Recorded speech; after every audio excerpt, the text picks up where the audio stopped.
Hello everyone, this is Asghar Nazir. Today we will discuss about projects in IntelliJ. What are they? Why we need them? So if we discuss about the definition, a project is nothing but a folder, just like any other folder in your computer. And the reason we create the project is exactly the same why we create the folders in our computer. We create the folders to better organize our data. For example, we might have one folder for the movies, another for the study material, another for images, another for some office files or office related tasks. So what we get by creating these multiple folders, it becomes easier for us to find a certain type of file. The purpose is exactly the same. A project is just like a folder that we create for better manageability so that we can manage our files better. Just like we can create many folders inside a single folder, nested folders, we can also create nested folders in a project. But the only difference is these nested folders, they are called packages. So first let me show you how to create a project, that big folder that will contain all of your subfolders and the files inside those folders. So to create a project, most of you might have already created it by if you have followed my previous video, but if you have not created a project, this is how we create a project. So we go to File, New, and then we click on the project option, and then this pop-up appears. So the name is just any name that you want to give to your main project. So for example, I want to call it my project, and then you don't need to touch anything. Here we select the JDK. It should be selected by default automatically. If not, please watch my previous video on how to install IntelliJ. So we have given the name, that's it. Now we click on the create to create that project. And if you get this option, IntelliJ is asking, do you want me to open the project in the same window or a new window?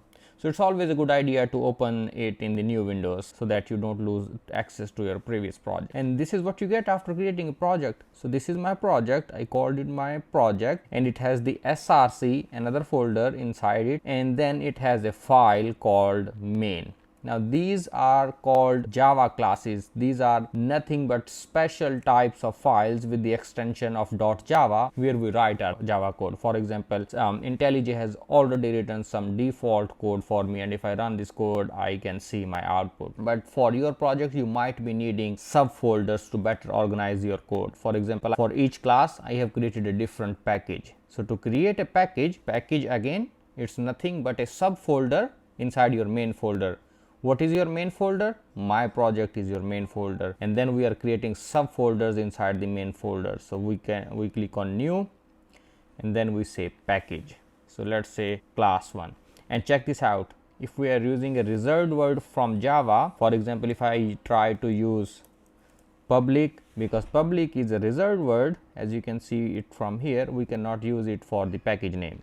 So I click on new, and then I click on package. The name of this package cannot be a reserved word, so I can give it a name, just for example class 1, and then I hit enter. I can create another package. So I right click on my src folder, then I click on package, and then I can give it another name, for example class 2. So now I have two subfolders inside the src, and src is present inside the main folder, which is called my project. So these projects, these packages, they are really nothing but just folders. They have just given them fancy names, and we should be creating all of our classes inside these packages. For example, let me call it main, and I have installed the GitHub, that's why I get this option. Most probably you will not be getting this option, so don't worry about it. So I create the main method, and then I can start writing Java code.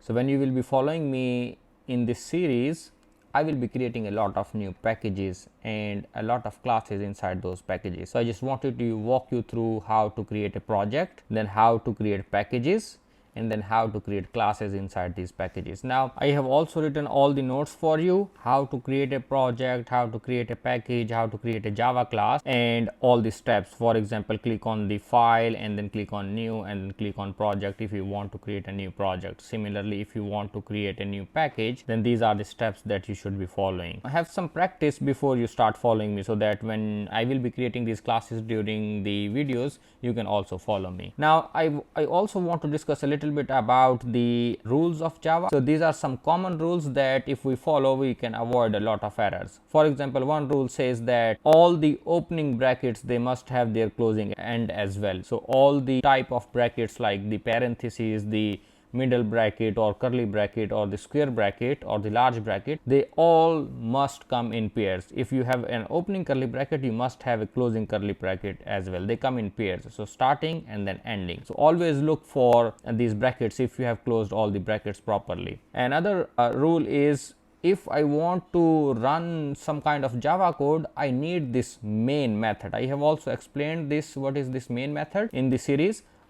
Without this main method, we cannot run any code. For example, right now, if I remove this main method from my class, you will notice that that play button is gone, which means I cannot run this file. So if I press Ctrl Z to bring it back, now I see the green button again. So this main method is a must if we want to run some piece of code in a class. And classes are again nothing but files with .java extension in which we can write Java code. Another common rule is all the Java lines, they must end with semicolons. For example, I have this line. If I remove the semicolon, I will get an error. So it's a rule that we must follow.